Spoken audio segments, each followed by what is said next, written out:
November 24, 2009న caving హిస్టరీలోనే ఒక భయంకరమైన సంఘటన జరిగింది. కేవింగ్ అంటే గుహలను అన్వేషించడం. ఊపిరి పీల్చుకోవడానికి కూడా అవకాశం లేని చిన్న చిన్న గుహల్లోకి వెళ్లి వాటిని డిస్కవరీ చేయటం కొంతమందికి సరదా. ప్రమాదకరమైన గుహల్లోకి వెళ్లటం కొంతమందికి చాలా ఇష్టం. అటువంటి ఇష్టమే ఓ యువకుడి ప్రాణాలకు కష్టంగా మారింది. పగవాడికి కూడా ఇలాంటి చావు రాకూడదు అని ఈ సంఘటన వింటే మీకే అర్థమవుతుంది. అయితే వీడియో మొదలు పెట్టే ముందు మీరు ఇప్పటి వరకు మా ఛానల్ని సబ్స్క్రైబ్ చేసుకోకపోతే సబ్స్క్రైబ్ చేసుకోండి. ఇంట్రెస్టింగ్ వీడియోల కోసం పక్కనే ఉన్న బెల్ ఐకాన్ని క్లిక్ చేయండి. మీ ప్రోత్సాహం మాకెంతో విలువైంది. 26 సంవత్సరాల జాన్ ఎడ్వర్డ్ జోన్స్ అనే వ్యక్తికి కూడా ఇలాంటి సరదానే ఉంది. ఇతను అమెరికాలో ఊతర్ అనే నగరంలో నివసించే ఒక మెడికల్ స్టూడెంట్. అతను ఒకరోజు ఎప్పట్లాగే కొత్త కొత్త గుహలను అన్వేషించడానికి వెళ్లారు. కానీ అదే అతనికి ఆఖరి రోజు అనే విషయం అతనికి తెలియదు.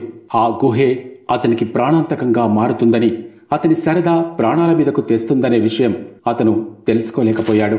నవంబర్ 24 రాత్రి 8 గంటల సమయంలో జాన్తో పాటు అతని సోదరుడు జోష్ మరో 10 మందితో కలిసిన ఒక గ్రూపు నట్టిపుట్టి అనే గుహను ఎక్స్ప్లోర్ చేయడానికి బయలుదేరారు. వీళ్లంతా కలిసి ఎంతో ఉత్సాహంగా ఆడుతూ పాడుతూ జోక్స్ వేస్తూ ఉల్లాసంగా గుహ దగ్గరకు చేరుకున్నారు. మొదట్లో వాళ్ళంతా ఎంతో సరదాగా గడిపారు. ఆ ఇరుకైన గుహలో అత్యంత విశాలంగా ఉన్న ఒక సైడ్ గురించి వాళ్ళు తెలుసుకున్నారు.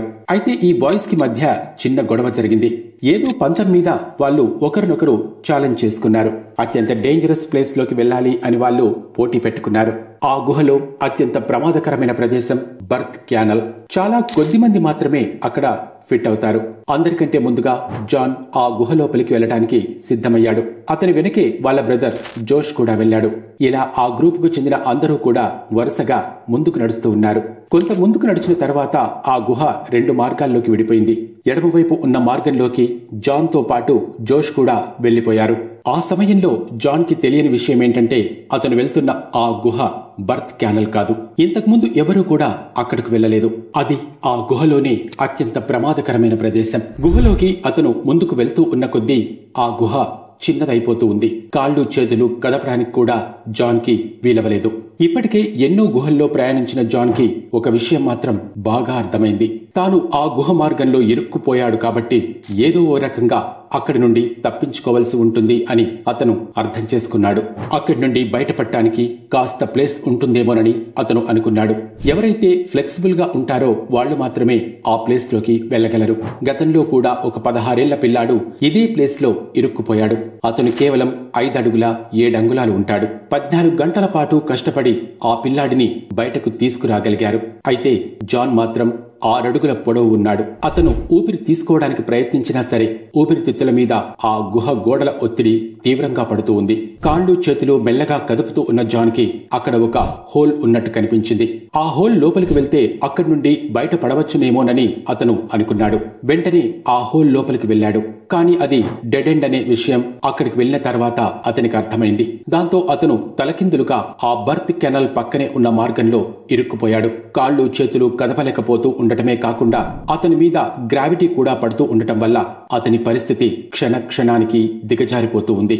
అతడు అక్కడ ఇరుక్కుపోవడంతో తన వెనకే ఉన్న వాళ్ళ తమ్ముడిని గట్టిగా పిలవటం మొదలుపెట్టాడు. తన అన్నయ్య జాన్ ఆ గుహలో తలకిందులుగా ఇరుక్కుపోయాడు అని అర్థం చేసుకున్న జోష్ వెంటనే తన 2 కాళ్లతో జాన్ 2 కాళ్లను పట్టుకుని పైకి లాగడానికి ట్రై చేశాడు. కానీ ఈ ప్రయత్నంలో జాన్ మరింత లోతుకి వెళ్లిపోవటం మొదలుపెట్టాడు.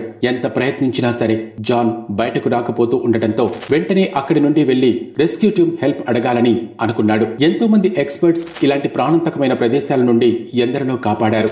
జాన్ ని కూడా కాపాడటం అవుతుందేమోనని జోష్ భావించి ఒక ఎక్స్పర్ట్ దగ్గరకు వెళ్లాడు. సూజీ మాటేలా అనే రెస్క్యూ టీమ్ ఎక్స్పర్ట్ అక్కడికి వచ్చారు. సూజీ కేవలం 5 అడుగుల 3 అంగుళాల పొడవు ఉండటం వల్ల ఆమె చాలా సులువుగా జాన్ దగ్గరికి చేరుకోగలిగింది.